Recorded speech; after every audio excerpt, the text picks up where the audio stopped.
وهتكون بمثابة المحاضرة التأسيسية في مادة التاريخ. هو أول ولي على مصر بعد رحيل الحملة الفرنسية، ولكن هتتصدم بمحمد علي وعياله في الفصل الثاني من منهجك نظام امتحاني كأزهري. ده الحل الوحيد مع مادة زي التاريخ. راح لانجلترا خبط على بابها، يا انجلترا ازيك عاملة ايه؟ انا جاي لك النهاردة بصفقاية، واللي قدامك ده هو النظام، هو او هي دي الاسئلة او هذه المصطلحات اللي مش هيخرج براها الامتحان. السلام عليكم ورحمة الله وبركاته حبايب قلبي طلاب الثانوية الأزهرية دفعة 2027، عاملين ايه؟ أتمنى تكونوا جميعا بخير. معاكم كابتن بدر حمزة، وأخيرا حان موعد بدايتك يا أبو الطلاليب. وطبعا المحاضرة دي بإذن الله هتكون خاصة بطلاب تالتة ثانوي أزهر، وهتكون بمثابة المحاضرة التأسيسية في مادة التاريخ. وأول سؤال هيجي في بالك، هو التاريخ فيه تأسيس أصلا؟ والحقيقة ان الإجابة لأ، ولكن اللي هيحصل في المحاضرة دي هيكون بمثابة الخطوة الأولى والأهم ليك لضمان وتقفيل مادة التاريخ. وده لأن محتوى المحاضرة دي متفصل علشانك كطالب تالتة ثانوي أزهر. فسريعا كده قبل أي حاجة شيل الفيديو لكل زمايلك علشان نقدر نفيد أكبر عدد بإذن الله. سبسكرايب في القناة لأن اللي جاي قوي جدا جدا ليك. كمان ما تنساش تنضم لجروب طلاب الكابتن، هسيب لك اللينك بتاعه في الكومنتات. الانضمام اليه مجانا تماما، وهتلاقي عليه تفاصيل كتير جدا جدا تهمك، بجانب كمان ان انا هنزل لك عليه البي دي اف اللي هنستخدمه خلال المحاضره بشكل مجاني تماما. وباذن الله ايضا هيكون في عده محاضرات مجانيه هتتقدم لحضرتك على الجروب ده، بجانب كمان ان انا هسيب لك لينك التواصل مع منصه الكابتن التعليميه ومعايا انا شخصيا عشان لو احتجت تسال في اي حاجه تلجا لنا على طول. بجانب ان كمان هسيب لك اللينك الخاص بالمنصه عشان تقدر ان انت تنشئ حساب ويتعرض ليك كل الكورسات المتاحه من منصه الكابتن التعليميه. ومن غير رغي كتير يلا بينا نخش على محتوى المحاضره التاسيسيه في ماده التاريخ. وتعال اعرفك كده الاول بقى ايه اللي هيتقدم لك من خلال المحاضره دي، او بمعنى اصح محتوى المحاضره.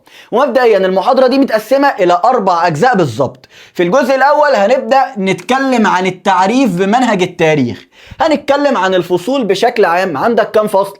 انهي فصول اهم؟ ايه اللي المفروض يخلص في الترم الاول وايه اللي يتساب للترم الثاني؟ تركز على ايه؟ أنهي فصل بيجي في الامتحان أكتر؟ إيه الصعب وإيه السهل؟ هتكلم معاك عن المنهج بشكل عام بإذن الله. في الجزء الثاني من المحاضرة هنبدأ نتكلم عن حاجة اسمها النطاق التاريخي، وده جزء مهم جدا جدا في المحاضرة، لأن أنا همسك لك حكام مصر من أول حاكم عندك في المنهج لآخر حاكم، وأقول لك كل واحد مسك من كام لكام. والنقطة دي مهمة جدا جدا، وده هتعرفه على مدار مذاكرة المنهج وحل الأسئلة. انت كأزهري نظام امتحانك مختلف شوية عن العام، بيميل ليهم في الاختياري، بس المقالي بتاعنا فيه شغل وعندنا اسئلة اصلا موضوعية مش عندهم. هم كمان خلاص اتحدث لهم النظام، بس لسه ما تمش الاعلان عن اي تفاصيل للمقالي بتاعهم، لكن المقالي بتاعنا احنا معلوم. فالمحاضرة دي زي ما قلت لك هي هتكون بمثابة الخطوة الاولى والبداية لحضرتك انك باذن الله تجيب ال 40 درجة في التاريخ. فعايزك تركز معايا بشكل قوي جدا جدا، لان كل معلومة في المحاضرة دي هتكون في غاية الأهمية. بعد ما خلصت في الجزء ده واكلمك عن كل حاكم مسك من امتى لامتى وافهمك ليه الموضوع ده مهم، هنخش على الجزء الثالث من المحاضرة وهنبدأ نتكلم بقى عن نظام الامتحان. هقول لك بالظبط ايه هي الأسئلة اللي بتجيلك في امتحانك، نظام امتحانك عامل ازاي، الاختياري كام سؤال، المقالي كام سؤال، وده هيكون طبقا للورقة الامتحانية اللي هتشوفها قدامك السنة دي بإذن الله. يعني أنا هكلمك عن نظام الامتحان اللي حضرتك هتمتحنه ان شاء الله في اخر السنة. بعد ما نخلص الجزء ده هنخش الجزء ايضا مهم جدا، الا وهو نذاكر ازاي، وده الجزء الرابع والاخير من المحاضرة. في الجزء ده انا مش هكتفي ان انا اقول لك ازاي تذاكر التاريخ، انا كمان هقول لك تذاكر التاريخ منين، يعني ايه الكتب او انسب الكتب اللي المفروض تكون مع حضرتك كشرح وكحل. المحاضرة دي ملهاش اي علاقة باي حاجة في الدنيا غير ان انت عايز تقفل تاريخ معايا مع غيري مع نفسك. المحاضرة دي هتكون دليلك بإذن الله لان انت تقفل التاريخ. فزي ما اتفقنا ركز معايا ومش هضيع لك وقتك، تعال نخش مع بعض سريعا مع الجزء الاول من محاضرتنا، الا وهو التعريف بمنهج التاريخ. واول حاجه كده واول سؤال، هو انا عندي كام فصل في ماده التاريخ او منهجي قد ايه؟ مبدئيا حضرتك عندك 8 فصول كاملين في ماده التاريخ. منهج التاريخ تقريبا هو الاطول عندك في الثانويه، وهو اكتر منهج هيتعبك شويه في مذاكرته.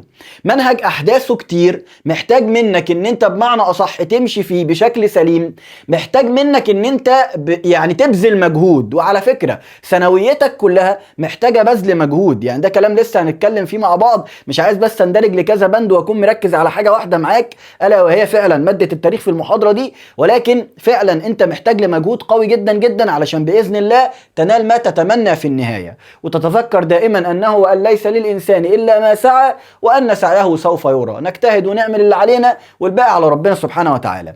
ونرجع تاني زي ما قلت لك لماده التاريخ، ان هي فعلا محتاجه منك مجهود، محتاجه منك ان انت ما تركنهاش، مش ماده بمعنى اصح هتسيبها لي كده تقول انا هلمها وهتيجي معاك وتتلم.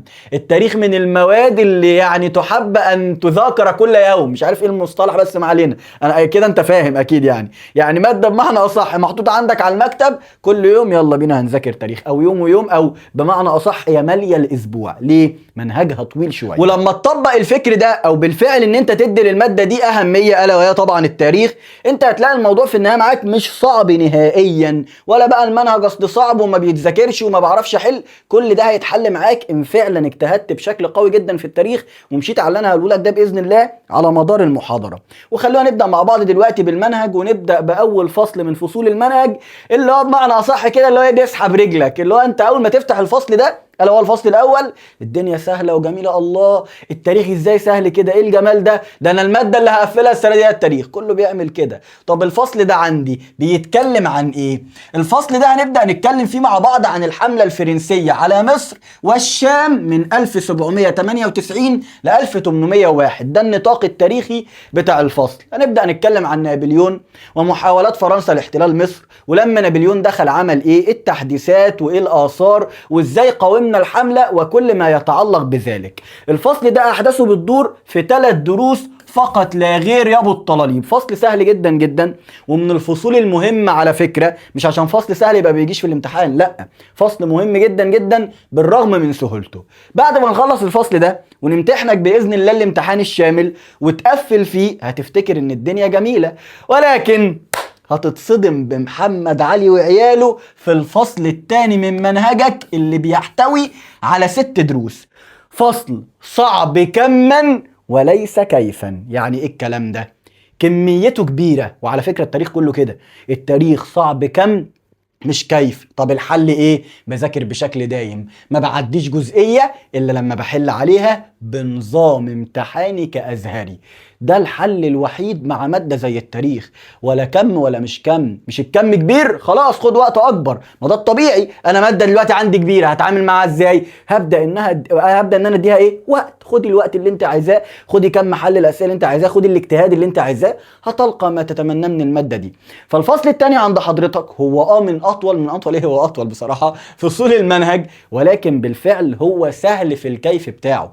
قصه مشوقه وجميله جدا جدا هتدور حوالين محمد علي وعياله، وفكرة بقى مذبحة القلعة، وفكرة كيف قام محمد علي ببناء الدولة الحديثة، ازاي قدر يوصل للقوة اللي هو وصل لها دي، ازاي قدر ان هو بمعنى اصح يعمل مستعمرة مصرية كاملة بالمجال الحيوي اللي حوالين مصر، وقدر ان هو يضم العدد ده من كم الولايات والدول، ازاي محمد في النهاية انتهى بجرة قلم حرفيا اللي هي معاهدة لندن اللي اتفرضت عليه، ازاي عيال محمد بعد كده بدأوا يغرقونا في الديون اللي احنا متغرقين فيها لغاية النهاردة. وهنبدأ نتكلم عن كل ده بشكل بإذن الله يعني كده اللي هو ايه، نخليك بعد كل حدث عايز تستنى الحدث اللي جاي. فالفصل الثاني كده بشكل عام عند حضرتك هنتكلم فيه زي ما قلت لك عن بناء الدولة الحديثة في مصر منذ مطلع القرن ال19، يعني من بداية القرن ال19 وحتى الثورة العرابية بتاعة أحمد عرابي. وخلينا نكتب كده جنب الفصل ده الأهم في المنهج، ده اللي بيملى الامتحان، ما هو كمه كبير فطبيعي جدا ان هو يجي منه اسئله كتير في الامتحان، والتركيز عليه لازم يبقى قوي جدا جدا. خلصنا الاول وخلصنا التاني، ينفع اخش على التالت؟ ما ينفعش. امال اعمل ايه يا كابتن؟ خلي بالك انا مش بس بتكلم معاك في محتوى منهج، انا بقول لك تشتغل ازاي حتى لو انت مش هتشتغل معايا. لما تخلص الاول والتاني ما تفتحش صفحه في التالت الا لما تمتحن على الفصلين مع بعض. طب يا كابتن امتحن على التاني الاول بعد كده الاول والتاني، ما عنديش مشكله، بس الاهم ان انا كل ما اقطع شوط في منهج التاريخ افتكر الشوط اللي قبله. يا كابتن وضح لي. يعني بمعنى اصح انا لازم اذاكر بشكل تراكمي، لازم احل بشكل تراكمي. ما خلصتش الاول واقول لك خلاص كده سلام عليكم الاول انا خلصته اركن يا عم، نخش على التاني نتسحل في احداثه، يعجبنا محمد علي، يمزكنا سعيد باشا، انشغل مع اسماعيل، مش عارف عباس عمل ايه، وانا ناسي اصلا ان انا كان عندي حد اسمه نابليون في الفصل الاول. ده مش طبيعي. انا لازم بعد ما اخلص الفصل الثاني بمتحن على الاول والثاني مع بعض، وبالنمط ده وبالسير ده انا ببدا ان انا امشي صح بالفعل في مذاكره ماده التاريخ. خلصت الاول والتاني، وخلي بالك ان انت ما ينفعش اهو بقولها لك تاني اهو تخرج من الفصلين دول وتخش لي على التالت والرابع الا وانت بيرفكت في الفصل الاول والتاني. لازم ابقى بالفعل خلاص انا فنشت اول وتاني ما عنديش معاهم اي مشاكل. السنه بتاعتك على فكره طويله وهتزهق وهتمل وعندك الوقت الكافي، بس انت ذاكر واعمل اللي عليك. طب يا كابتن خلاص انا خلصت الاول والتاني وتمام الدنيا زي الفل معايا، امتحنت عليهم جبت درجه حلوه في الامتحان الدنيا مشيت، نخش على التالت والرابع. التالت والرابع ارخم فصلين في المنهج بدون نقاش. التاني مش رخم على فكره، وانا بقول لك اهو احداثه هتعجبك والتسلسل اللي فيها ممتع. التالت والرابع مشكلتهم ان هي فصول مش عايز اقول لك مش ممتعه، بس كلامها كتير، اللي هو ايه، كتير من الكلام بدون تسلسل. لا انت كل شويه تخش في حدث فتطلع على حدث فتروح لحدث، ولكن الحمد لله احنا في الثالث والرابع بنعمل لهم شغل مختلف. يعني بمعنى اصح كده انا باجي للثالث والرابع اهلا وسهلا اتفضلوا معانا، تمام، شغل مختلف تماما للفصلين دول بالذات عشان اقدر اخلي فيه تسلسل احداث في دماغك وما تتوهش مني. في الفصل الثالث هو متكون عندك او بتدور احداثه حوالين 4 دروس بالظبط، بيدوروا كلهم حوالين مصر منذ الثورة العرابية وحتى الحرب العالمية الأولى. النطاق بتاعه من 1881 ل 1914. وفي الفصل ده هنتكلم وهنكمل على أحداث الفصل الثاني والتدخل الأجنبي في شؤون الدولة المصرية، ونبدأ نعرف هي هي طرق التدخل الأجنبي أو أسباب التدخل الأجنبي في شؤون الدولة المصرية. بعد كده هننتقل إلى الحركة الوطنية والثورة العرابية اللي هي يعتبر قلب الفصل ده. الثورة العرابية هي أهم حاجة في الفصل الثالث. وبعد كده هنكمل ونعرف إزاي البريطانيين احتلوا الدولة المصرية بشكل كامل، وكمان إزاي كان في حركة وطنية ناهضة أو مناضلة ضد الاحتلال البريطاني. وبعد ما نخلص الفصل ده هنبدأ إن إحنا نخش إيه ده، خد تعالى بس تخش فين؟ أنت امتحنت على الفصل ده؟ ما امتحنتش. الاول ايه اللي يحصل؟ امتحن على الثالث. لا يا كابتن معلش انت قلت لي ده انا همتحن على الثالث والثاني والاول. الله ينور عليك، ما انت هتمشي معاه كده، انت هتمشي معاه كده. الامتحانات تراكميه، اي امتحان شامل هنعمله باذن الله في المنصه او ممكن نبقى ننزله يوتيوب ايا يكن يعني، تمام. انت امتحنت لوحدك حتى ذاكرت لوحدك، الامتحان يبقى تراكمي وبنظام امتحانك كازهري. خلصت الثالث وامتحنت عليه كثالث، وبعد كده امتحنت تراكمي على الثالث والثاني والاول. نكمل بقى وتسلسل الاحداث بتاعنا ياخدنا نروح للفصل الرابع اللي بتدور احداثه حوالين او من خلال 3 دروس فقط لا غير. الفصل ده بعنوان مصر بعد الحرب العالمية الأولى.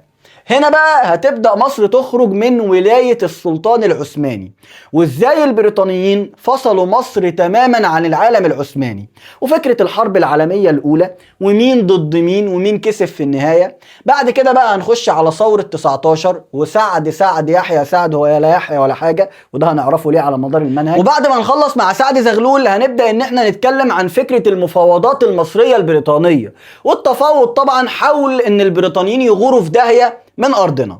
بعد كده هنبدأ نخش إلى فكرة ثورة 23 يوليو 1952، الثورة اللي من خلالها عزلنا البريطانيين بالعافية ومشيناهم بالشلوك كده من أرضنا، من أراضي الدولة المصرية. هي دي المواضيع أو الأحداث اللي بيدور حوالينها الفصل الرابع. ال4 فصول دول هم منهج الترم الأول. احيانا في ناس بتسيب درس من الفصل الرابع وتركنه للترم الثاني، ولكن الافضل ان انت تخلص ال4 فصول دول في الترم الاول.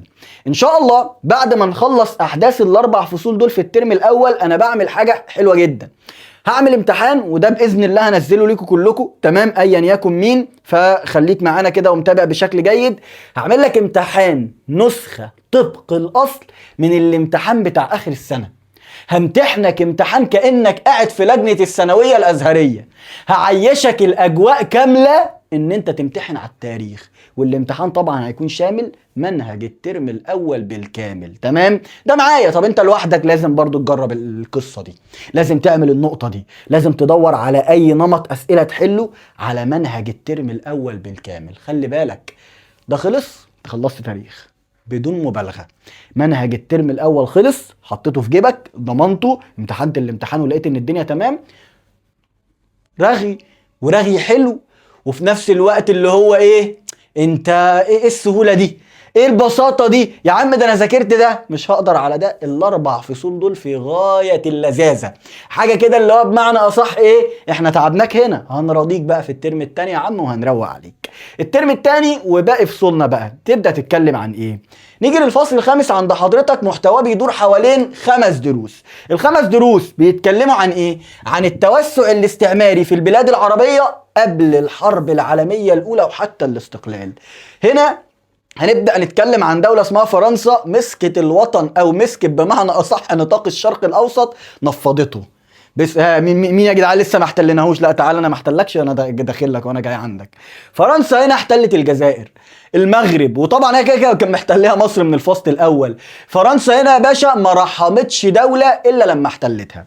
هنتكلم باذن الله في الفصل ده عن احتلال فرنسا للجزائر، احتلال فرنسا للمغرب، احتلال فرنسا لتونس، ولكن برضو مش هنقضيها فرنسا فرنسا فرنسا، لا احنا هنتكلم عن انجلترا وكيفيه السيطره بتاعتها عن شبه الجزيره العربيه، وده على فكره الدرس الاول عندك في الفصل.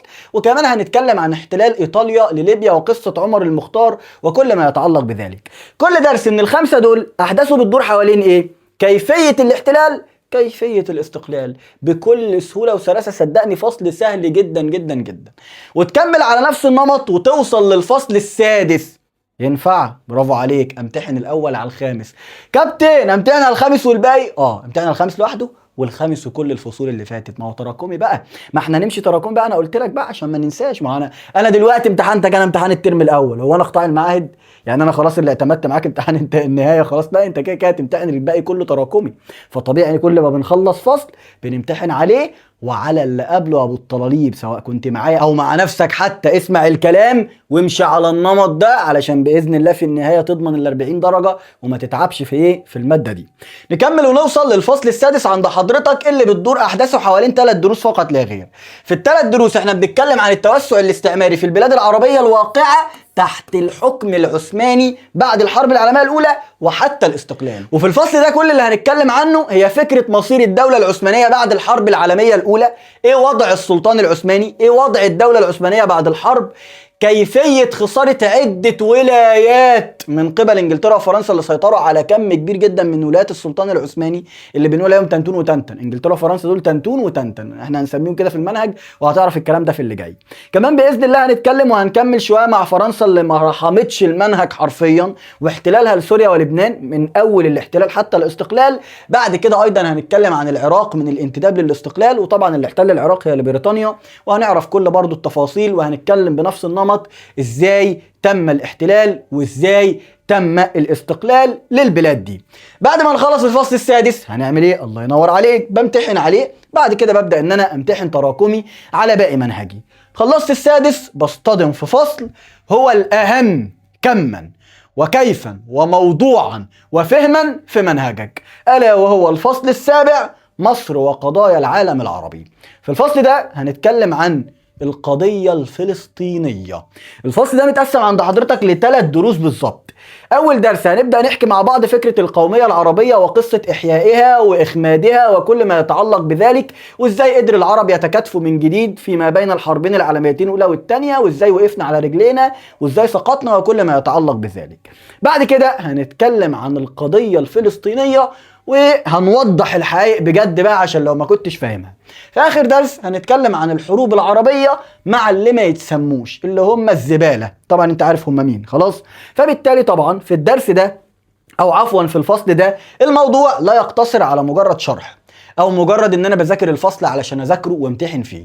موضوع اكبر من كده بكتير. الفصل ده مهم جدا جدا ليك في حياتك مش بس في المنهج. خلي بالك الفصل ده مش سهل، مش سهل. الفصل ده فيه كلام كتير، فيه اسئله بيعرف بمعنى اصح يتقلها، ولكن باذن الله باللي هنعمله وباذن الله بجهدك حتى لو اشتغلت لوحدك تقدر ان انت تعدي من اي فصل على خير. خلصت السابع تمتحن عليه، تمتحن تراكمي، تخش على الكلمتين اللي هو يعني والله ما بحبش اتكلم على الفصل ده حتى لما اجي اشرحه يعني ماشي. الفصل الثامن، ايه الفصل الثامن ده؟ درسين: ثورة 25 يناير 2011، ثورة 30 يونيو 2013 وقصتهم. الفصل ده كله على بعضه تقريبا في الملزمة 3 صفحات او 4 صفحات بالظبط. خلي فصل كامل 4 صفحات تمام. ففصل سهل جدا جدا جدا، مش مستاهل منك اي حاجه، اقراه كده وخلاص. بيجي منه اسئله في الامتحان ولكن ماشي ما بلاش. هو فصل جميل جدا جدا نتكلم فيه عن الثورتين وما الى ذلك. خلصت الثامن، فانت كده خلصت منهج التاريخ. كابتن انت اتكلمت كتير قوي، انت دلوقتي اتكلمت عن المنهج بشكل سريع وانا حاسك بترغي. انا بقى يا كابتن الله يكرمك اتعامل مع المنهج ده ازاي؟ طيب نرجع تاني. قطعنا رحنا صلينا الفجر وجينا. لو عندك اي فرض سايبه قوم صلي وبعد كده ارجع كمل المحاضره. نكمل مع بعض. وكنا بنتكلم عن فكره انت تتعامل مع المنهج ازاي، بخلاف ان في جزء في المحاضره اللي هو الجزء الرابع هنتكلم فيه عن فكره تذاكر ازاي ومنين. فتعالى الاول كده انا بسط لك الدنيا دي خالص. مبدئيا نركز معايا كده. انت عندك الفصل الاول، الفصل استنى كده بس ايه علشان نعرف نكتب براحتنا. عندك الفصل الأول، الفصل الخامس، السادس، وكمان الفصل الثامن. 4 فصول حرفيا قمة السهولة كما وكيفا. ازاي الكلام ده؟ الفصل الاول مثلا 3 دروس كلهم على بعض ما يكملوش 12 صفحة. الفصل الخامس كلهم على بعض كده حوالي مثلا 13 او 14 صفحة. الفصل السادس حوالي 9 او 10 صفح في الملزمة. الثامن زي ما قلت لك 4 صفحات فقط لا غير. والارقام اللي بقولها لك دي هي ارقام الفصل بالكامل، مش درس جوه الفصل، لا هو الفصل بالكامل عدد 9 صفحات او 12 صفحة او 10 صفحات. وده على فكرة عدد قليل جدا عشان بس يكون عندك العلم الكامل. فهون على نفسك كده. انت عندك اهو زي ما اتفقنا اكتر من تلت المنهج اللي هم ال4 فصول دول، لان طبعا الباقي اللي هم ال4 فصول التانيين التقال تلتين المنهج. فانت كده عندك اكتر من تلت المنهج فصول سهله تقدر ان انت تتعامل معاها بشكل سلس، وتقدر باذن الله ان انت تضمنها كده وتحطها في جيبك بكل سهوله. فالفصول دي سهله كما وكيفا، حتى لما تدخل كده جواهم في استمتاع ولذاذه كده في المذاكره بمعنى اصح. فانت كده عندك 4 فصول سهلين جدا جدا وهم اكتر من تلت المنهج، و4 فصول تانيين اللي هم طبعا تاني تالت رابع سابع، هم دول بقى بمعنى اصح صلب المنهج، دول اللي محتاجين منك مجهود كبير. طب يا كابتن انا كده انا خلي بالك بس انا كده بعمل معاك ايه؟ انا بخليك تسهل الدنيا على نفسك، اللي هو لما تيجي تخش في مذاكره الماده، وده لسه برضه هكلم معاك فيه. انا مش داخل على 8 فصول، انا مش داخل اللي هو كل المنهج صعب، لا انا عندي 4 فصول كاملين حرفيا انت لما تذاكرهم هتلاقيهم اسهل من السهوله باذن الله. ومن هنا بقى تعالى لفكره اني فصول بتيجي اكتر في الامتحان او بتملى الامتحان. مبدئيا انت عندك التاني اللي احنا قلنا عليه الاهم في المنهج، وعندك السابع ونكتب جنبه برضو الاهم زيه زي التاني. هم اكتر فصلين بيملوا الامتحان، ولكن ال8 فصول بيجوا في الامتحان. في نظام الامتحان الجديد اللي لسه طبعا هنتكلم عنه في الشق اللي بعد اللي جاي او في الجزء الثالث من المحاضره، حضرتك مطالب في اي ماده مش التاريخ بس ان انت تكون ملم بكل تفاصيلها. وعشان كده وانا بتكلم معاك حتى في محتوى المنهج كنت كل ما بخلص فصل بقول لك امتحن عليه بشكل تراكمي. انت لازم تكون معتاد ان انت المنهج كله معاك قبل ما تخش الامتحان علشان باذن الله تجيب ال40 درجه.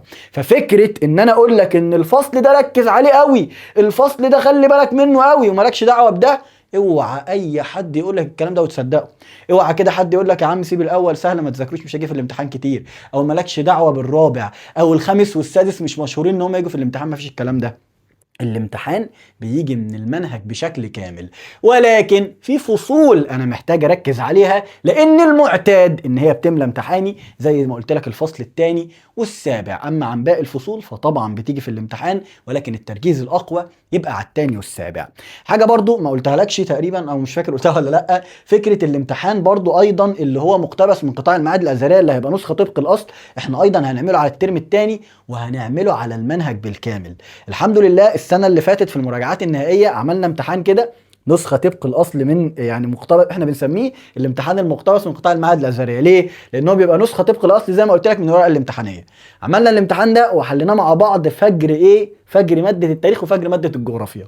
من فضل ربنا علينا ان في نقاط جت بالحرف من الامتحان ده دخلوا الطلاب لقوها، يعني دفعه 26 لو هو حد بيسمع الفيديو دلوقتي ممكن يقول لكم في الكومنتات. فالحمد لله ده من فضل ربنا علينا، وعلشان احنا فعلا بنشتغل بنظامك كازهري، فاطمن وما تقلقش، احنا معاك خطوه بخطوه. وحتى لو اشتغلت لوحدك انا اهو معاك دلوقتي وبديك التريكات اللي تقدر باذن الله انك تضمن بيها ماده التاريخ. ومن هنا ناتي بقى الى الشق الثاني من محاضرتنا، الا وهو النطاق التاريخي اللي في غايه الاهميه، واللي هو يعتبر بقى بدايه شرح. يعني احنا كل ده بنتكلم عن المنهج بشكل عام، كل فصل من دول لسه هنخش من جواه ونشرحه ونفسره وكل ما يتعلق بذلك، لكن الجزء اللي جاي ده جزء هيتشرح من منهجك موجود عندك في الملزمه وفي الكتاب، ومطالب منك انك تحفظه صم.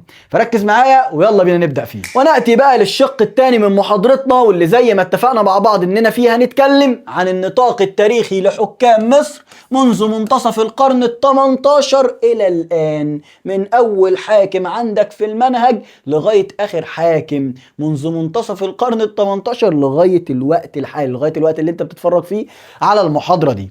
وركز الله يكرمك لان الجزء ده في غايه الاهميه. طب يا كابتن هو انا ليه مهم اعرف النطاق التاريخي بتاع كل حاكم؟ لان ببساطه شديده يا قلب الكابتن في سؤال عندك في الامتحان كازهري بيقول لك ايه بقى؟ في عهد من حكام مصر حدث ذلك، ويحط لك حدث، يقول لك مثلا تم استدانة أول قرض أو تم أول قرض سنة 1862. أنا لو عارف 1862 ده بتاع أني حاكم أو نطاق تاريخي لأني حاكم اللي هو طبعا سعيد باشا، خلاص أنا هكتب سعيد سلام عليكم وعليكم السلام. ده بجانب إن الجزء ده أو الصفحة دي، على فكرة أنا هحط لكم الصفحة دي من ضمن البي دي إف اللي إحنا مستخدمينه في المحاضرة دي على جروب طلاب الكابتن زي ما اتفقنا، وهتلاقيها عندك تحملها وتعمل فيها اللي أنت عايزه يا باشا. تمام؟ دي حاجة كده مني ليكم عشان تحفظها صم الله يكرمك. تمام؟ ولما تحفظ الجزء ده انت بس ده مش هيساعدك على السؤال اللي احنا ذكرناه، لا ده هيساعدك ان انت تكون فاهم كل حدث حصل امتى، هيساعدك ان انت على فكرة تحل اختياري بسهولة، هيساعدك احيانا في المقالي. فالصفحة دي صدقني هتسند معاك في المنهج بشكل كبير جدا جدا. فركز معايا وتعال نبدأ مع بعض واحدة واحدة ونمسك حاكم مسك من امتى لامتى وكل ما يتعلق بيه. خلينا بس الاول كده نعرف ان احنا في بداية منهجنا كنا ولاية مصر. مصر ركز معايا، مصر كانت ولاية تابعة للسلطان العثماني. ده بداية المنهج، لأن حضرتك طبعا فضلت تحت راية السلطان العثماني 400 سنة، 4 قرون. فبداية منهجك أنت كنت تحت الحكم العثماني، كنت ولاية تابعة للسلطان العثماني. والحكام دي كلها لغاية الخديوي وعباس حلمي الثاني من أول علي بيك الكبير، كل دي حكام مسكت تحت راية الحكم العثماني. يعني ايه يا كابتن؟ يعني حكام كانوا ولاة على مصر تابعين للسلطان العثماني، بياخدوا الأوامر العليا من السلطان العثماني. فركز معايا الله يكرمك في الموضوع ده ونمسك حاكم مع بعض من أول علي بيك، ونتكلم أولا عن الحكام اللي كانوا تحت الحكم العثماني. نبدأ بعلي بيك الكبير واللي مسك الدولة المصرية من 1868 أو عفوا 1768 لغاية 1773. ده النطاق التاريخي لفترة علي بيك الكبير، والفترة بتاعته اتسمت الفترة الاستقلالية أو الفترة بتاعة الانفصال بالحكم. ليه؟ علي بيك الكبير ده حاول فجأة كده باشا صحي من النوم سنة 1768 بسم الله أنا هستقل عن العالم العثماني. ايه يا علي بيك هتعمل ايه؟ هستقل، انا مش عايز اكمل. هيقعد بقى كل شويه حد يجي يقول لي انت تابع للسلطان وبتاخد اوامرك منه. اذا كان الكابتن لسه قال الكلمه دي يا عم للعيال، انا بقى مش قابل الكلام ده بصراحه. انا كعلي بيك هستقل وهعمل حركة استقلالية أو انفصالية عن العالم العثماني مستغلا الموقف الدولي للسلطان العثماني. كل ده كلام هتعرف معناه لما نخش المنهج. حركة علي بيك دي من أهم الحاجات أصلا اللي في بداية المنهج، طبعا لسه هنشرحها معاك بشيء من التفصيل، ولكن بديك نبذة سريعة عنها كده. النطاق التاريخي بتاع علي بيك من إمتى؟ من 1768 لغاية 1773. وتاني الفترة بتاعته اتسمت فترة الانفصال أو فترة محاولة الاستقلال عن العالم العثماني. ولكن علي بيك الكبير من حظه الاسود ان هو لم يحسن اختيار معاونيه. حركته الاستقلالية لم تنجح، ما كملتش، ما قدرش يكمل ويوصل للحلم اللي كان بيحلم بيه، لان صاحبه وحبيبه واللي كان ماشي معاه دايما غدر بيه، اللي هو محمد بيك ابو الدهب، اللي مسك من 73 ل 1775. محمد بيك ابو الدهب ده بنسميه الغدار، الخاين، الكذاب، الصاحب الساحب الوحش، تمام، اللي هيوديك في 60 داهيه لو فضلت ماشي وراه ويبقى قاعد بيذاكر ولا قاعده بتذاكر وتقعد تقول لك لا والله ده انا الفصل الاول حتى ما بداتوش وفي الفصل الثالث، ده انا الجغرافيا دي ما اعرفش عنها حاجه وخلصت الوحده الاولى، يا ابني ده انا والله ما فتحت المنهج وهو خلص العربي خلاص وانا مش عارف وهو خلص الشرعي. سيبك من اللي حواليك، اختار صاحبك علشان توصل في النهاية للي انت عايزه السنة دي، لان الصاحب ساحب. واقوى مثال محمد بيك ابو الدهب الغدار، وقع علي بيك الكبير، راح يا باشا اتفق من وراه على السلطان العثماني، راح قعد مع السلطان العثماني محمد بيك ابو الدهب، والاثنين ادوا الزنبه لعلي بيك الكبير، واللي مسك الحكم محمد بيك ابو الدهب اللي هو كان بيتقال عليه صاحبه، ومسك الحكم من 73 ل 1775. ولكن ده حكم مصر في ظل وجود ولي عثماني. يعني ايه الكلام ده؟ يعني محمد بيك ابو الدهب كان قاعد على كرسي الولايه المصريه وجنبه ولي عثماني تابع للسلطان العثماني هو اللي بعتهوله.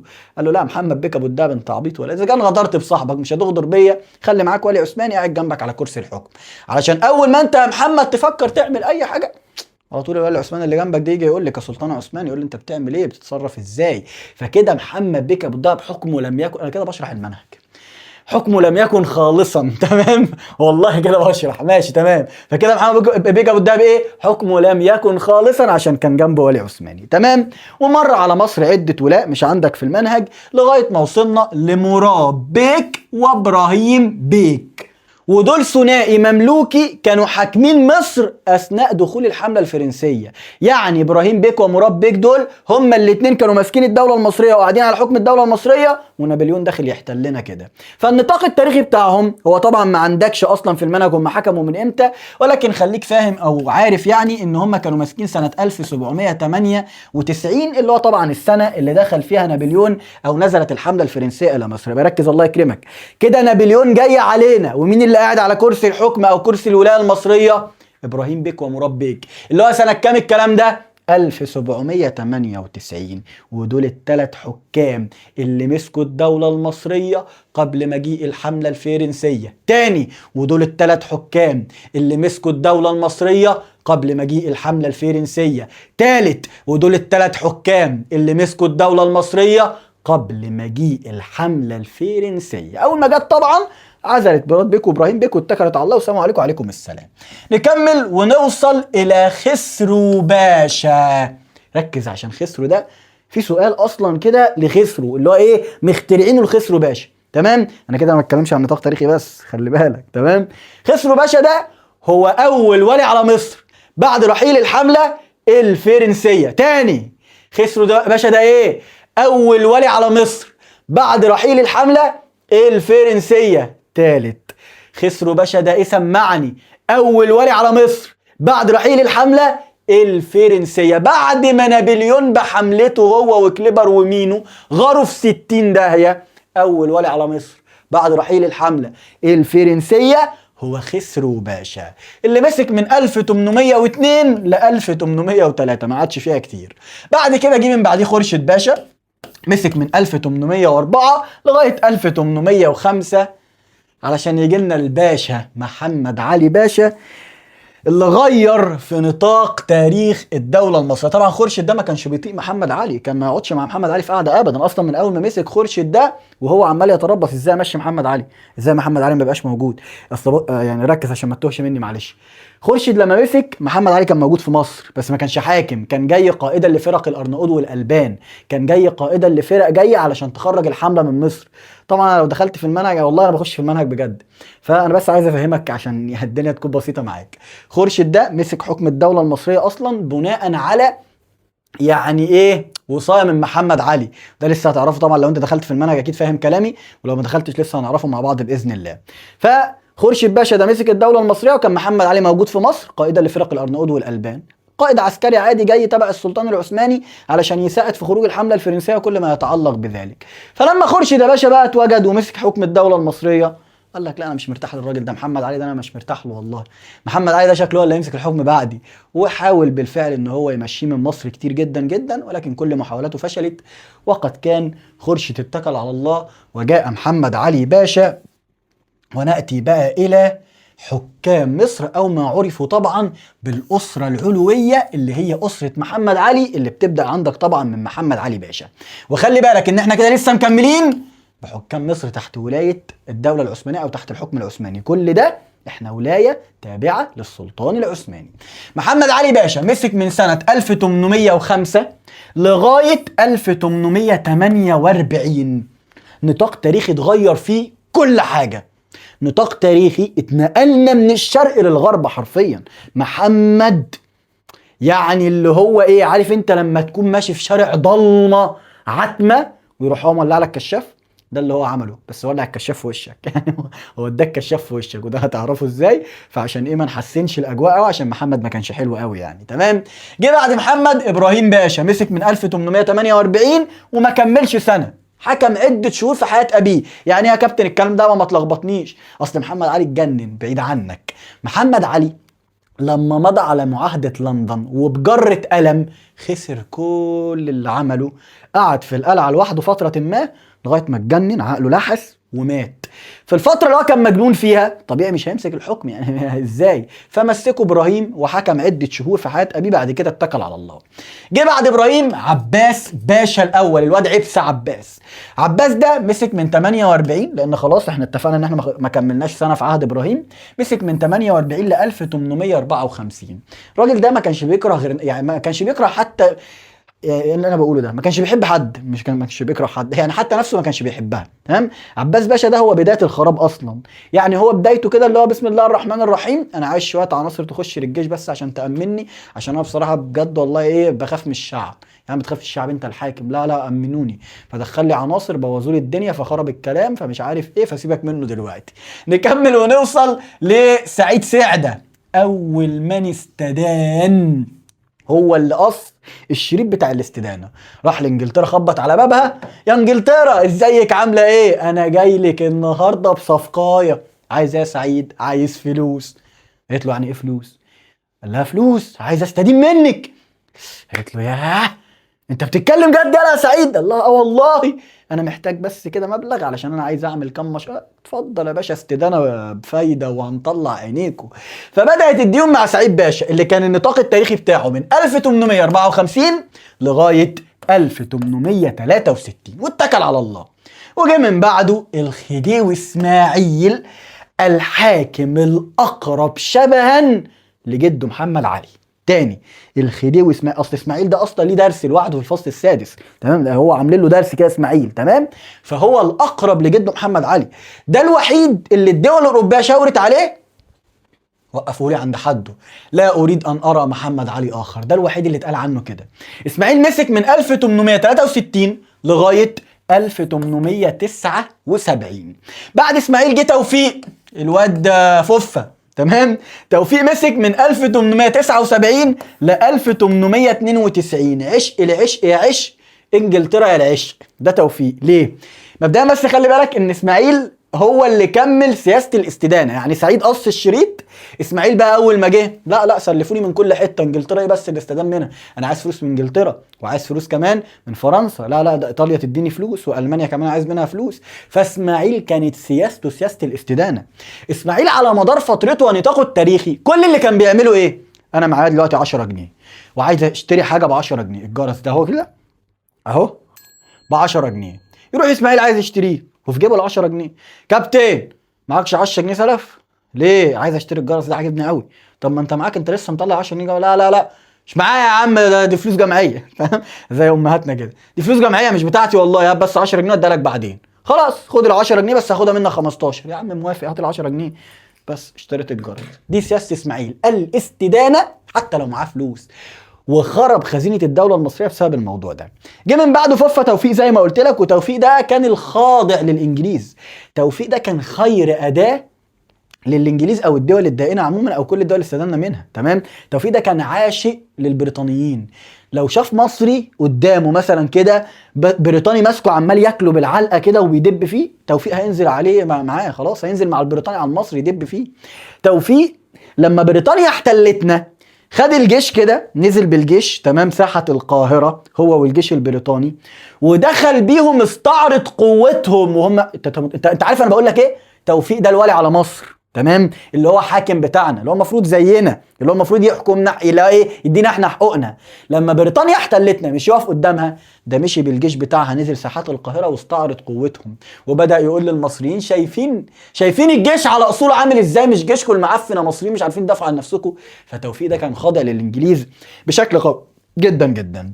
جه من بعده عباس حلمي الثاني، ده يا باشا مسك من 92 لغايه 1914. حصل كام برضه حدث في عهد عباس حلمي الثاني على فكره، فركز عليه عشان الاسم ده احيانا بيبقى مهدور حقه، ولكن هو في غايه الاهميه بالذات في الانتقال ما بينه وما بين السلطان حسين كامل. عباس حلمي الثاني هو آخر حاكم في عهد الولاية العثمانية. عباس حلمي الثاني الفقر سقطت أثناء وجوده فكرة التبعية للسلطان العثماني. يعني إيه الكلام ده؟ عباس وهو قاعد على الحكم كده، عباس حلمي الثاني مش الأول، عباس حلمي الثاني. أنا عندي عباس باشا الأول عبس عباس، ده عباس حلمي الثاني. وهو قاعد على كرسي الحكم عباس، حصلت الحرب العالمية الأولى سنة 1914. لما حصلت الحرب العالمية الأولى دخلت بريطانيا ضد السلطان العثماني. الحرب 1 ضد 1 خلاص بقى، وكانت بريطانيا في الفترة دي محتلانة. خد بالك من الكلام، الله يكرمك، انا عمال اديك بص ايه، بفكرك لكل حاكم بحاجه.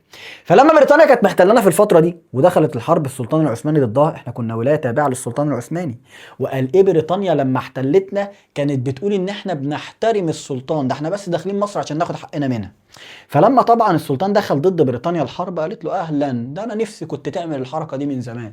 بسم الله الرحمن الرحيم. عباس باشا الاول هو اخر حاكم لمصر تحت الولايه العثمانيه. تم الغاء الولايه العثمانيه والتبعيه العثمانيه من قبل الدوله المصريه، خلاص مصر غير تابعه للدوله العثمانيه ودوله مستقله. اعزل لي عباس، مسك لي السلطان حسين كامل، والحكام دي هي حكام مصر تحت الاحتلال البريطاني. افهم الكلام، خلاص احنا كده ايه، عزلنا عباس اللي هو اخر حكام الاسره العلويه واخر حاكم كان ماسك الايه تحت رايه السلطان العثماني. جه من بعده السلطان حسين كامل. حسين كامل مسك كسلطان مش كخديوي، اتغير خلاص راس السلطه واسمها، بدل ما بقى اسمه خديوي بقى اسمه سلطان، ومسك من 1914 ل 1917. بعد ما توفى حسين كامل جه الملك احمد فؤاد الاول، وركز معايا قوي في احمد فؤاد، ركز معايا قوي في احمد فؤاد. احمد فؤاد مسك كسلطان من 1917 ل 1922، بيتقال عليه السلطان احمد فؤاد. ركز الله يكرمك، احنا خلصنا خديوي مع عباس، خلاص مفيش خديوي تاني، كلمه خديوي ما بتتقالش. مسك مين؟ حسين كامل بقى اسمه سلطان، توفاه الله.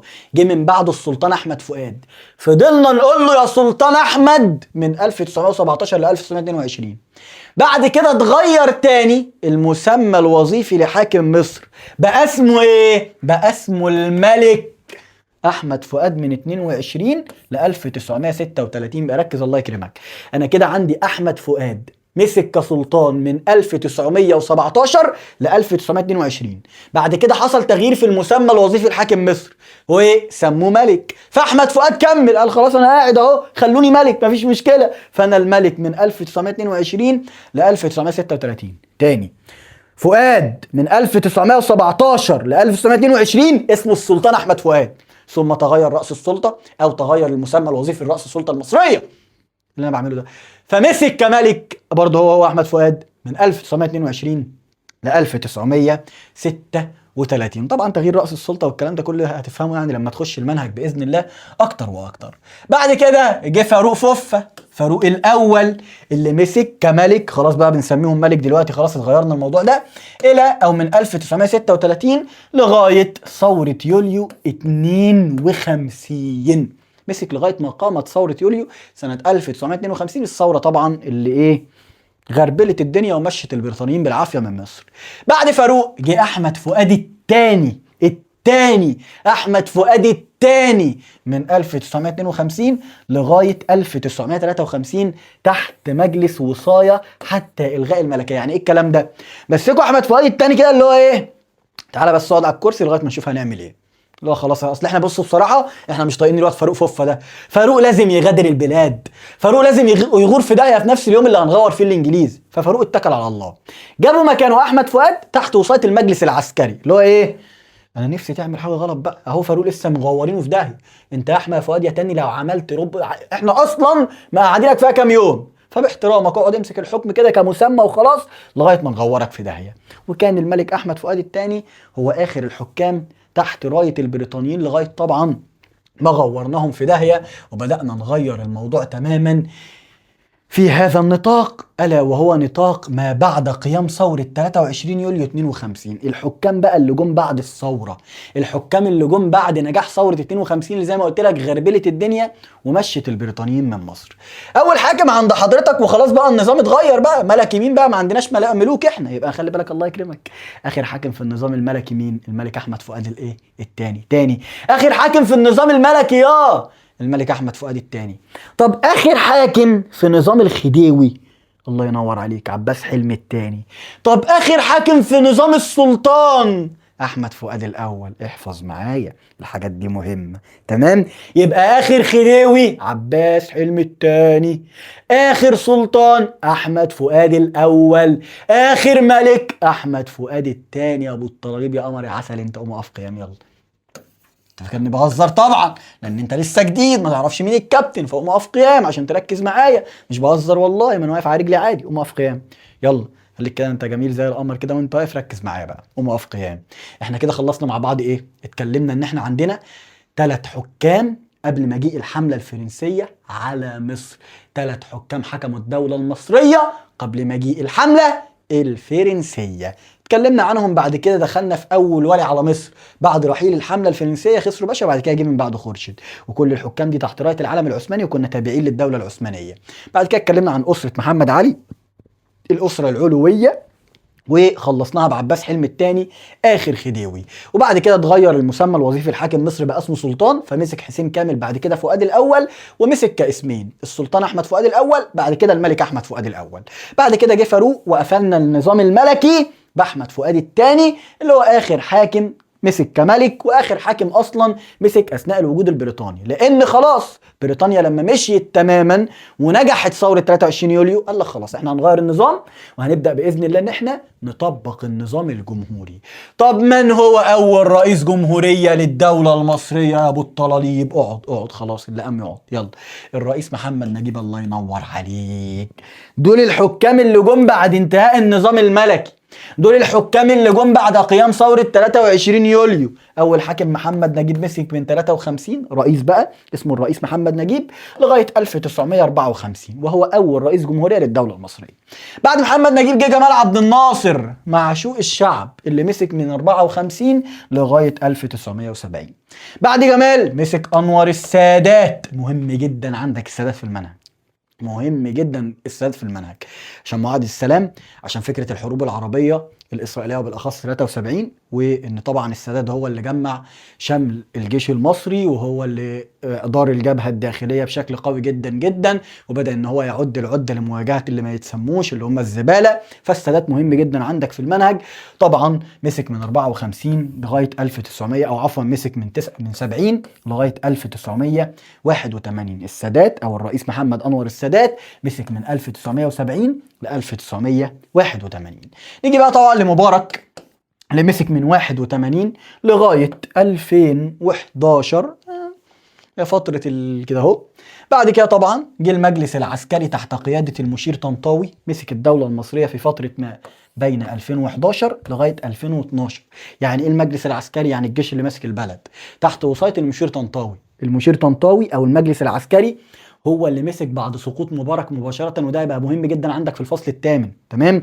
يجي يقول لك كده اللي هو ايه، مصر كانت تحت حكم مين بعد رحيل مبارك؟ لا تقول له عدلي منصور ولا تقول له الرئيس محمد مرسي ولا الكلام ده، لا الله يرحمه طبعا. انت بتقول له على طول ان هي تحت وصاية المجلس العسكري اللي مسك الدولة بعد رحيل مبارك. المجلس العسكري اللي هو طبعا بقيادة المشير طنطاوي.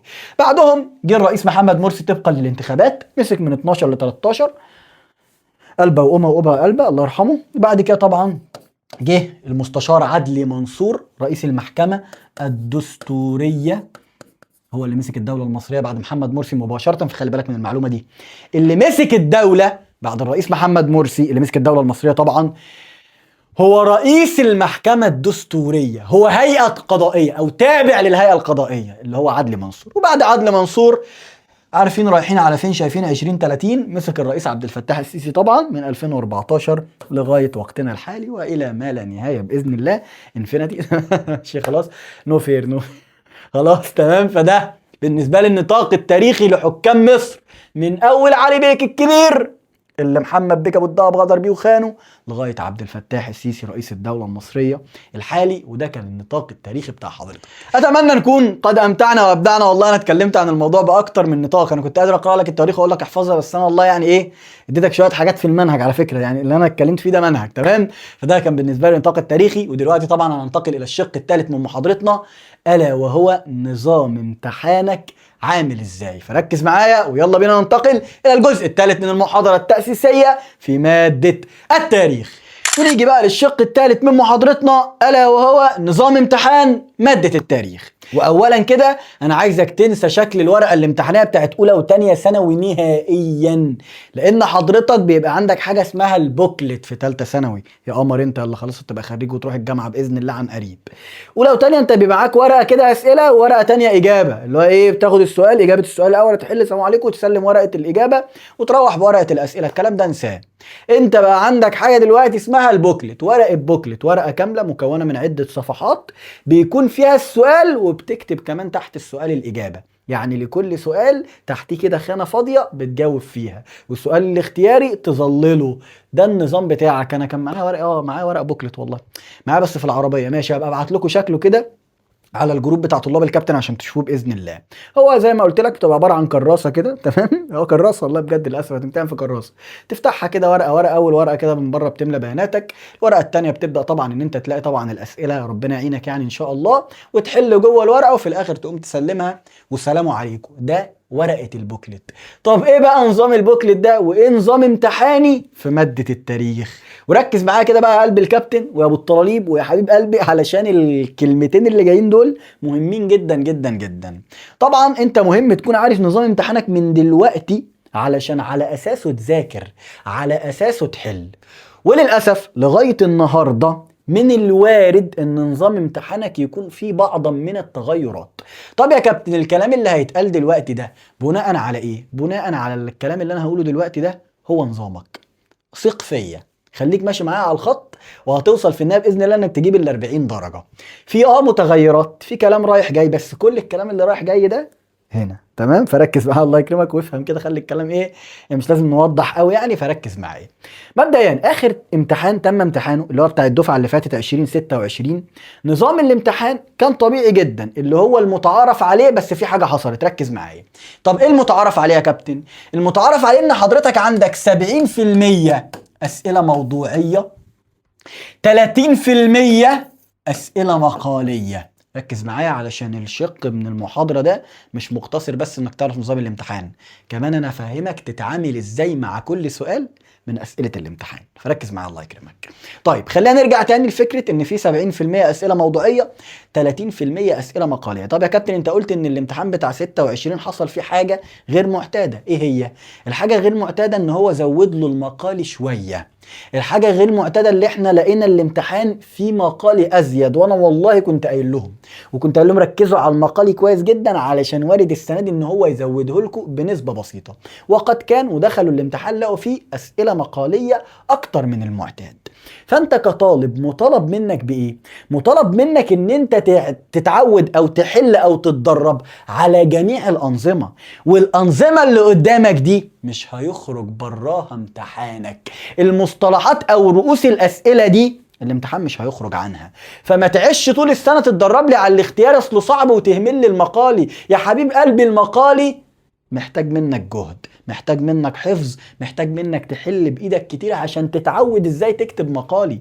فانت مطالب انك تتدرب على جميع رؤوس الاسئله اللي قدامك دي، لان ده نظام امتحانك. طيب ايه بقى اللي تم السنه دي وليه بقول لك في متغيرات وكل ما يتعلق بذلك؟ انا قلت لكم طبعا من كام يوم وعملنا فيديو على فكره ان ثانوي عام غير نظام امتحانه، خلاه 50% مقالي 50% اختياري.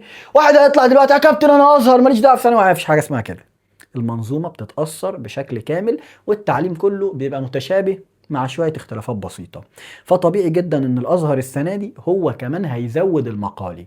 قد تكون النسبه 50% مقالي 50% اختياري، وقد يكون الاختياري او الموضوعي اكتر شويه، ولكن الشاهد والثابت في الامر ان انا لازم اتدرب على الاسئله المقاليه بشكل قوي جدا جدا، بل اقوى من اي دفعه فاتت يا ابو الطلاليب. طيب خلونا نبدا بقى نشرح ايه هي الاسئله الموضوعيه وايه هي الاسئله المقاليه، ونتكلم واحده واحده مع بعض. الاسئله الموضوعيه اللي كمعتاد بقت بتغلب على نظام الامتحان، بس انا بقول لك السنه دي ان هي شكلها تمشي 50 50، وخلي الكلام ده في جيبك. طيب الاسئله الموضوعيه عباره عن ايه؟ نظام الاختياري، الشخصيات، التواريخ. ايه الكلام ده يا كابتن؟ ركز معايا. نبدا بالاختياري، والاختياري عندك في الازهر نوعين. اختياري نواتج تعلم وتحليل وفهم، ويتوهك في الاحداث ويجيب لك الاجابه من الشرق مع السؤال من الغرب، وده بيحتاج منك طبعا انك تحلل السؤال وتفهم نواتج التعلم. واختياري تاني بيتقال عليه اختياري فيما بين السطور، معتمد على حفظك بشكل بحثي. فانا كده عندي الاختياري في الامتحان نوعين: اختياري فهم ونواتج تعلم وتحليل بيحتاج مني جهد، بيحتاج مني ان انا افهم السؤال، واختياري ما بين السطور بيحتاج مني ان انا اكون حافظ المنهج. الاتنين وارد ان هم يجوا في الامتحان. اتعامل مع ده ازاي واتعامل مع ده ازاي؟ اختياري متعدد وفهم ونواتج تعلم وتحليل مش محتاج منك اي حاجه غير انت تمارسه. يعني ايه؟ يعني احل بقدر كبير جدا جدا جدا. وعموما احنا كده كده هيكون لنا محاضرات باذن الله ايضا هنا على اليوتيوب ليها علاقه بالحل وكيفيه الحل وكل ما يتعلق بذلك. بس بشكل مجمل سؤال الاختياري بتاع الفهم ونواتج التعلم ده بيكون فيه تريكايه او كلمه بتفتح لك السؤال كله. والثابت في الموضوع ان انت لازم تقرا السؤال بشكل كويس جدا جدا، لازم تحلل السؤال. الفكره بقى بتاعت الاختياري دي خلاص بقى مش زي اولى وثانيه، لا، انا هنا ببدا ان انا اعمل ايه؟ انا هنا ببدا ان انا اتوهك بمعنى اصح في سؤال الاختياري. فلازم اقرا الاختياري كويس جدا جدا، لازم اقرا الاربع اختيارات اللي محطوطين كل سؤال، وامشي بمبدا اسمه الاستبعاد. دي تنفع ما تنفعش، طب ماشي يلا سلام عليكم، طب دي، طب ب، طب ج. انا ببدا ان انا اقرا السؤال كويس جدا جدا، في مفتاح معين في السؤال كده بكتشفه وعلى اساسه ببدا ان انا احل. كل ده مش هيجي معاك غير بالتطبيق. ويعني الحمد لله احنا في حل الاسئله، يعني انا تقريبا بدمر الكتب. انا لسه هقول لك دلوقتي انت هتستخدم ايه وانا هستخدمه كل الكلام ده، بس يعني ممارسة الحل وممارسة أسئلة الاختياري هي الطريق الوحيد لأن أنت في النهاية تعرف تحل في الامتحان. ده الاختياري الفهم ونواتج التعلم. زي ما قلت لك محتاج منك تركيز، تقرأ السؤال بعناية، تبدأ أن أنت تطلع ناتج التعلم أو الكلمة اللي هتفتح لك السؤال، تقرأ الاختيارات الأربعة بشكل يعني دقيق جدا جدا، تدي السؤال حقه، وبإذن الله هتلاقي الموضوع بالممارسة مشي معاك. اختياري ما بين السطور ده حفظ، انا حافظ احل، الموضوع بسيط جدا، هو فعلا بيجي بالشكل اللي انا بقول لك عليه ما بين السطور، انت حافظ هتحل. ده نظام الاختياري. طب يا كابتن الغالب ايه؟ بتاع الفهم ونواتج التعلم اللي هو صعب شويه ده، ولا بين السطور؟ للاسف صعب شويه، اللي هو بتاع الفهم ونواتج التعلم والتحليل، ده اللي بيبقى اغلب اكتر لما يجي لك نظام اختياري.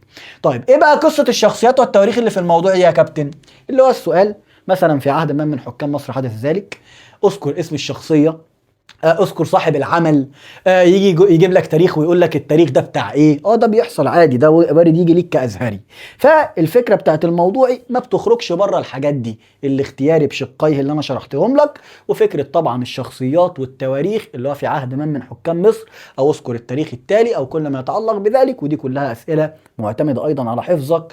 طبعا احنا الحمد لله عندنا اصلا ملزمه شخصيات وتواريخ بتتعمل علشان تسهل عليك الدنيا دي كلها. ونيجي بقى للمقالي اللي قصته قصه.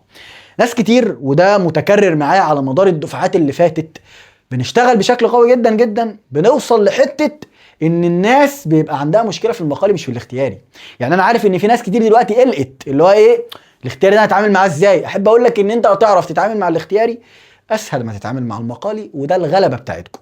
المقالي حفظ بحثي وطريقه كتابه واسلوب معين في الحل انت محتاج تتعود عليه. ما قلت لك بقى الاعتياد والممارسه يسهلوا عليك الدنيا.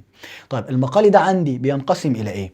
طبعا انت عارفه لان انت كطالب ازهري اولى وثانيه بتمتحن بالنظام دوت او عارف المقالي ايه، بس ثالثه طبعا بيبقى اتقل شويه في الحفظ وما يتعلق بذلك. انا عندي اول حاجه بما تفسر.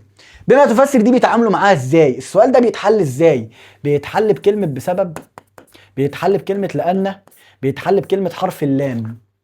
تاني بما تفسر بس يا بابا، بيتحل بكلمة بسبب، بيتحل بكلمة لأن، بيتحل بكلمة حرف اللام. يعني لازم أشوف بمعنى أصح أو أكتب صيغة مقنعة. في ناس بتكتبها حيث، يعني في ناس بتعوض كل ده بكلمة حيث، وعلى فكرة بتعدي، بس أنا بفضل دايما بدل عندك القدرة في سياق الكلام إنك تكتب بسبب أو لأن أو حرف اللام اعملها. فمثلا يجي سؤال كده يقول لك إيه؟ بما تفسر تحالف ملوك أوروبا ضد الثورة الفرنسية.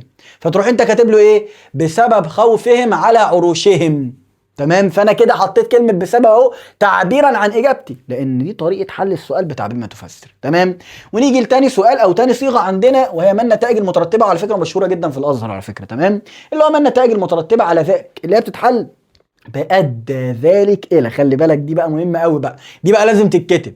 فما النتائج لازم أكتب أدى ذلك إلى. فيجي يقول لك ما النتائج المترتبة إن لم يكن مثلا على الثورة الفرنسية برضو، فأقول له أدى ذلك إلى سقوط النظام الملكي في فرنسا واعتلاء النظام الجمهوري مثلا اهو.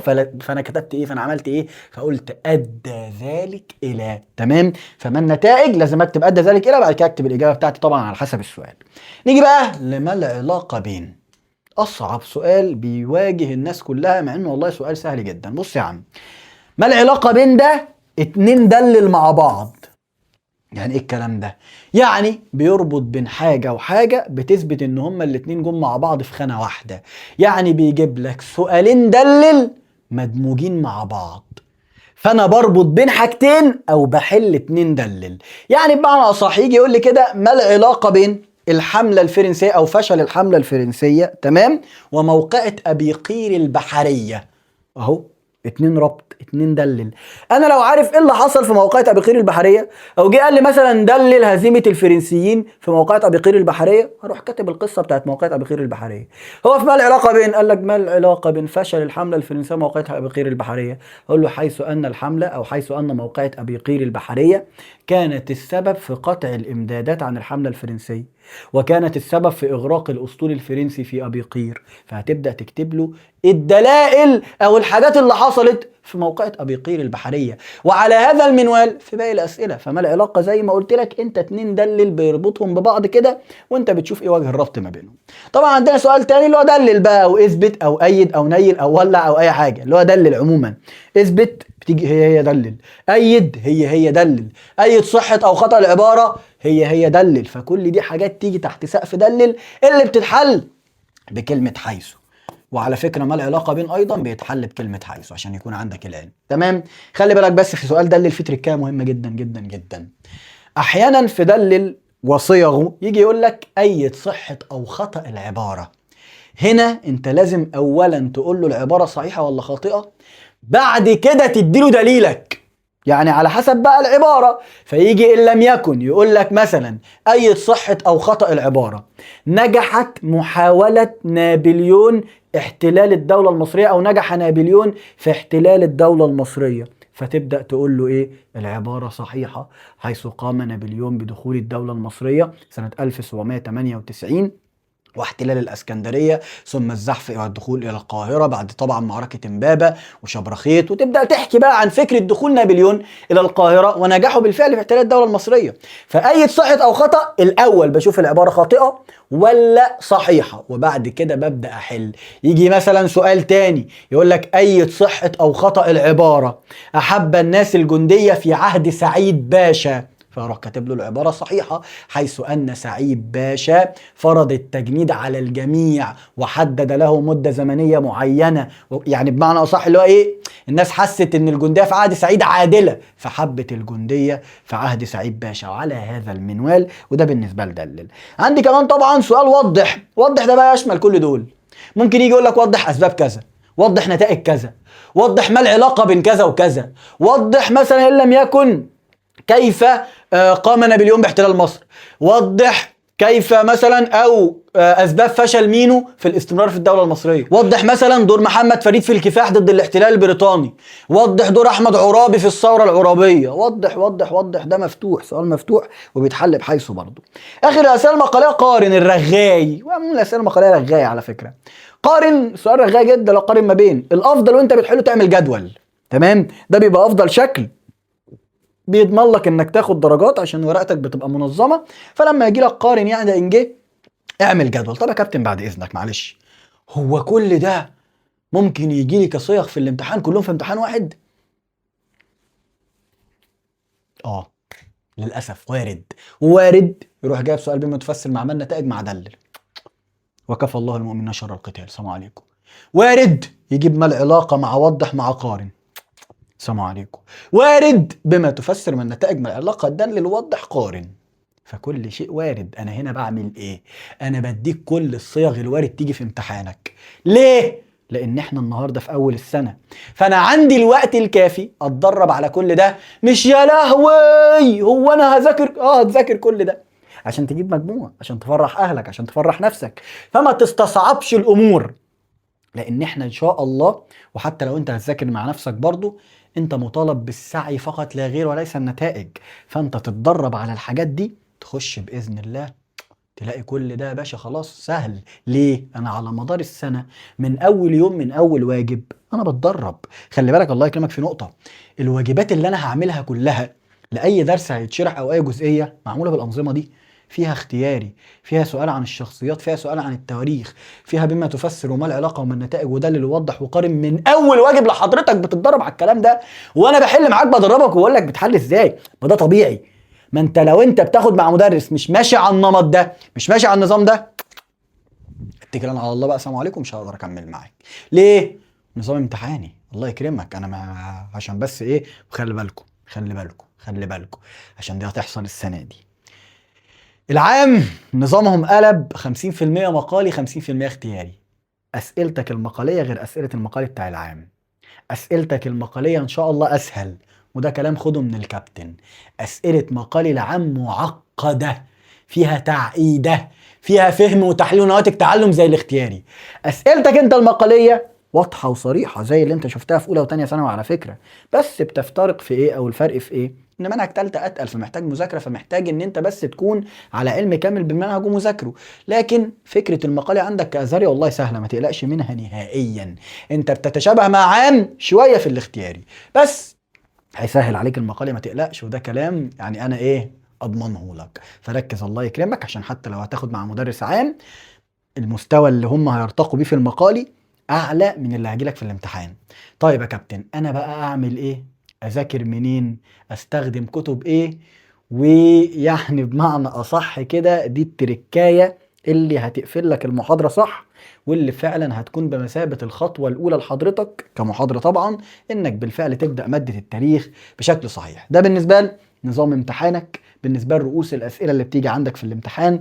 زي ما قلت لك اخر امتحان بتاع 2026 كان حوالي 70% موضوعي 30% مقالي، ولكن نقدر نقول ان هو كان 35% مقالي و65% موضوعي. ده بالنسبه لامتحان 2026 بالظبط اهو، بديها لك بالشكل الدقيق اللي ممكن يحصل السنه دي. ممكن تمشي 60 40، ممكن تمشي 50 50، الله اعلم، لغايه دلوقتي مفيش حاجه صريحه اعلنت، ولكن انا بقول لك هيكون في غلبه بمعنى اصح، او هيكون في مقال كتير على غير المعتاد. تمام، السنه دي ليك كدفعه 2027، فاتدرب بشكل قوي على الاسئله المقاليه، ما تهملهاش. الاختياري من متعدد، سواء اختياري ما بين السطور او اختياري لفهم نواتج التعلم، ما تهملوش. عندك سؤال الشخصيات والتاريخ في غايه الاهميه، كل دي حاجات مهمه لحضرتك، ابدا اتمرن عليها من بدايه منهجك عشان توصل في النهايه ان انت ما يكونش عندك اي مشكله لما تخش قدام ورقتك الامتحانيه. وتعالى بقى ننتقل الى الشق الرابع والاخير من محاضرتنا، الا وهو اذاكر ازاي ومنين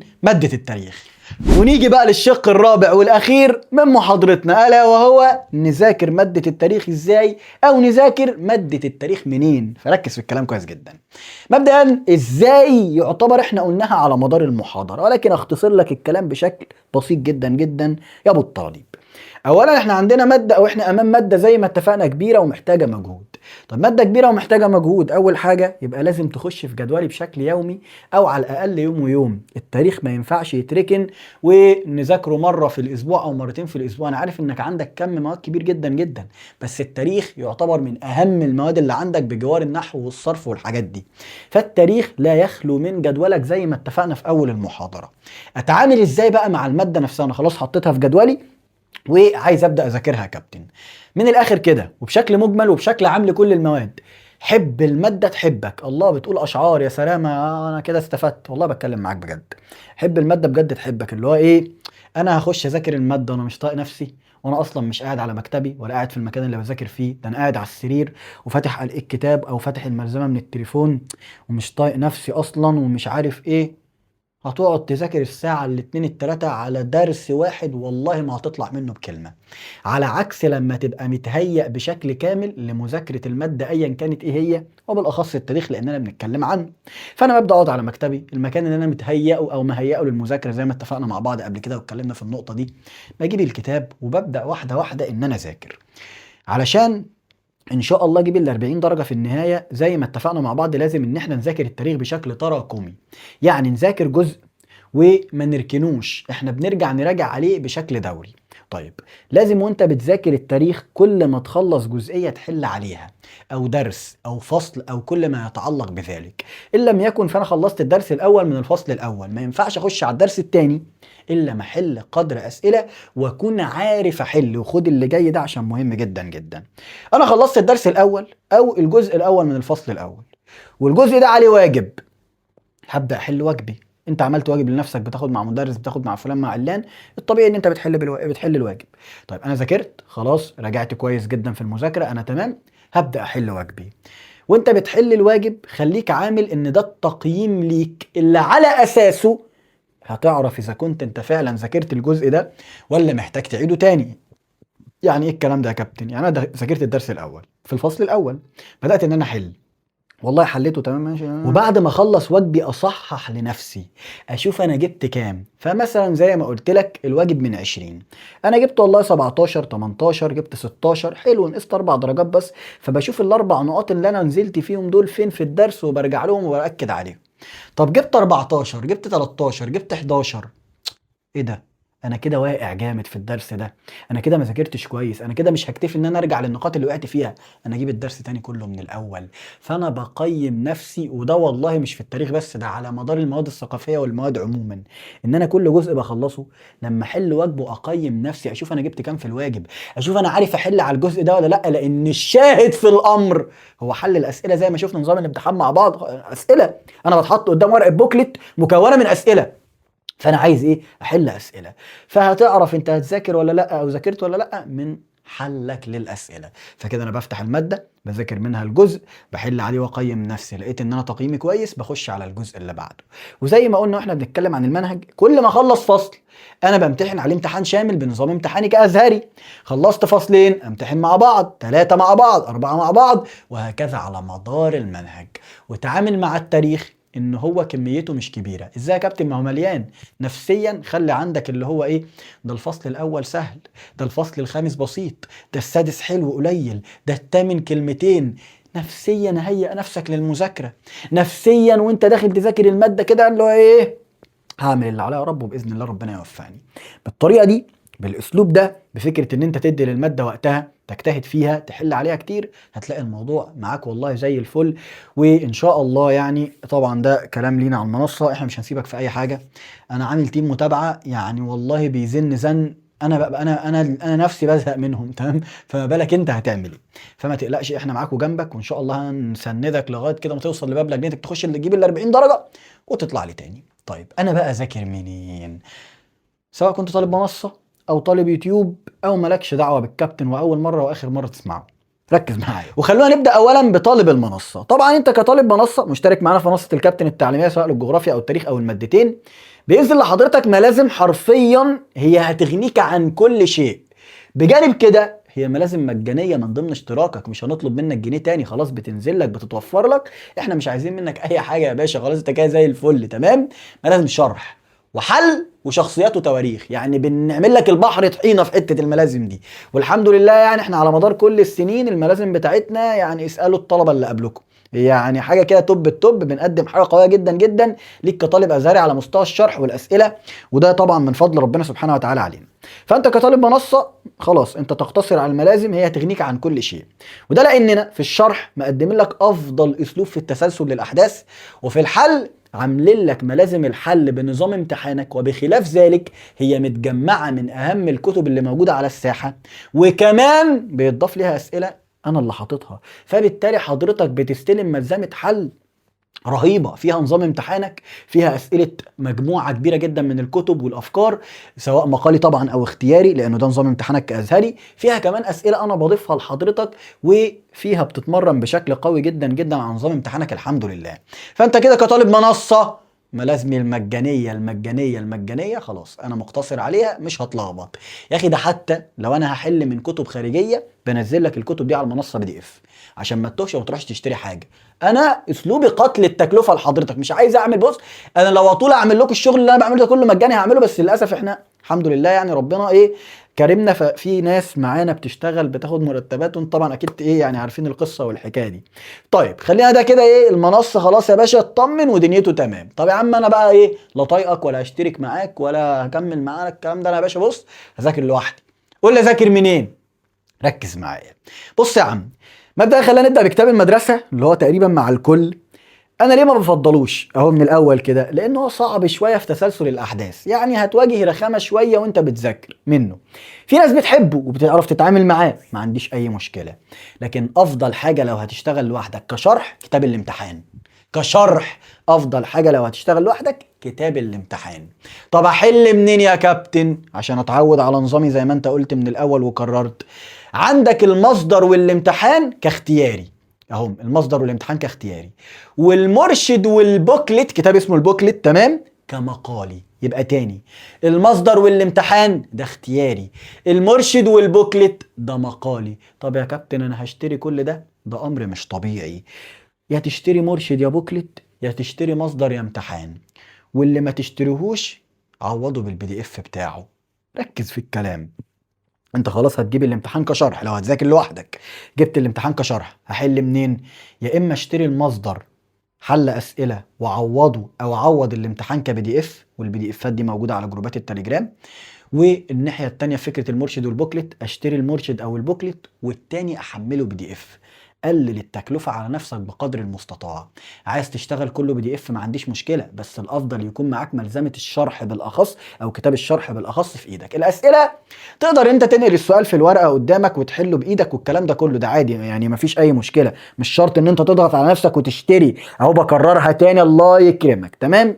أيضا في كتاب بس ده مش متاح شراؤه، ممكن تلاقوه PDF، هو معايا طبعا الحمد لله يعني عشان بنستخدمه على المنصة كتير، اسمه الامتحان القديم، انا بسميه كده اللي هو امتحان 2020. الكتاب ده فيه اسئلة مقالية بنظام الازهر مهولة يعني ربنا يكرمنا كده، نحاول ننزل لكم الكتاب ده على جروب طلاب الكابتن كده للجميع، يعني ربنا يكرمنا كده يعني يرزقنا بده يعني نعمله كده وخلاص يا عم اهو تمام. هحاول انزل لكم الكتاب ده ان شاء الله، اوكي كده طبعا هيروح للمنصه، بس هحاول ان انا انزله مجاني للكل. الكتاب ده مهم جدا تمام، في اسئله مقاليه بكميات مهوله مش هتعرف تشتريه كده كده، لو نزل عايز تطبعه اطبعه، بس هو كده كده متوفر PDF، واعتقد في اماكن عندها الكتاب ده كPDF بس مش مشتهره يعني. تمام. فكده عشان ما تتوهش مني، خلاص طالب المنصه قفلنا قصته، انا بذاكر لوحدي، الامتحان كشرح افضل حاجه. احل منين؟ لو نظام اختياري يبقى مصدر وامتحان، مقالي يبقى مرشد او بوكلت، تاني اختياري مصدر او امتحان، مقالي مرشد او بوكلت. زي ما قلت لك ما تروحش تجيب الكتب كلها، ده مش طبيعي، انت اصلا مش هتقدر تحل كل ده، فما تروحش بحماس تشتري كتب، اللي جايه دي مهمه قوي. الحمد لله افتكرتها. اوعى تشتري كتاب الفتره دي، استنى لما شهر 8 يخلص الدنيا تستقر، لان وارد ان كل الكتب اللي في السوق تترفع وينزلوا النسخ الجديده بتاعه النظام الجديد للعام. كابتن معلش في نقطه، انت دلوقتي بتقول ان انا اعتمد في الامتحان والمصدر على اسئله الاختياري، طب هو انا امتحاني بيجي من الامتحان والمصدر؟ وقادر اطلع لك اسئله بالنص من امتحان السنه اللي فاتت طلع من كتاب المصدر والامتحان اختياريه، فاللي انا اقول لك عليه اسمعه عشان هو ده النظام فعلا. تمام.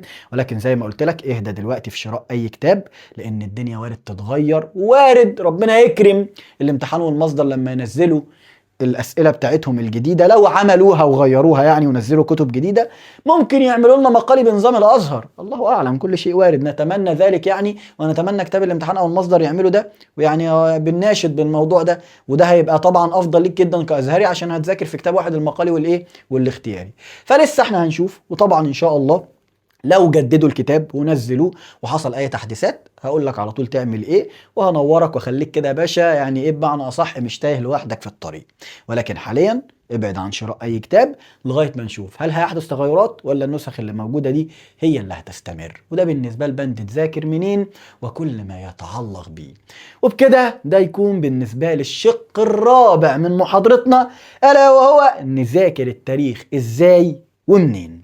طبعا في النهاية يعني لا يسعني إلا شكر حضراتكم على حسن المتابعة. أتمنى أكون في النهاية قد أمتعت وأبدعت، أتمنى ما أكونش كنت تقيل عليك في المحاضرة دي، وأكون قدرت أفيدك بجد. أنا كل هدفي من المحاضرة والله هي إفادة الطالب الأزهري فقط لا غير، هدفي إن أنا أحسسك إنك قيمة وقامة في وسط العملية التعليمية. تروحش تسمع لي بقى ايه اللي هو تشوف كل الناس بقى ايه ثانويه عامه، طب انا فين كازهر؟ انت اهو كازهر الواحد بيحاول بقدر امكانه يقدم لك كل شيء، لان انت فعلا انا بالنسبه لي انت اهم طالب واعظم طالب في العمليه التعليميه. فربنا يوفقكم ويكرمكم، ما تنسوناش في دعواتكم، نتمنى بالفعل نكون قدرنا نفيدكم.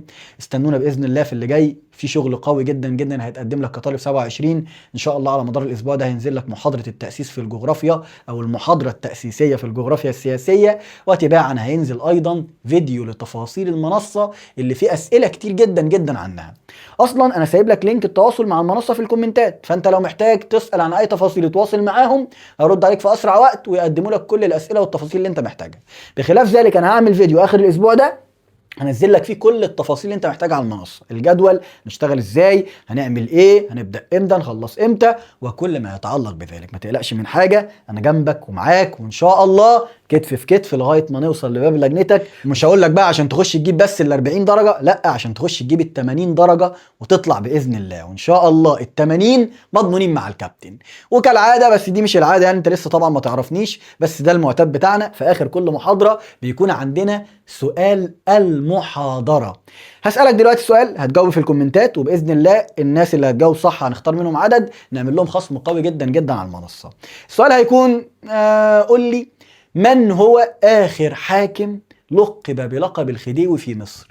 آخر حد قلنا عليه خديوي كان مين؟ آخر حد، مش أول حد، آخر حد اتقال عليه لقب الخديوي كان مين؟ هتجاوب في الكومنتات زي ما قلت لكم، هنختار عدد من الفائزين، او اللي جاوبوا صح ياخدوا باذن الله خصم قوي جدا على المنصه، وان شاء الله نلتقي على خير في اللي جاي. وخليك متابع بشكل جيد عشان نبدا صح في الجغرافيا زي ما عملنا في التاريخ. واشوفكم على خير، والسلام عليكم ورحمه الله وبركاته. كان معكم كابتن بدر حمزه.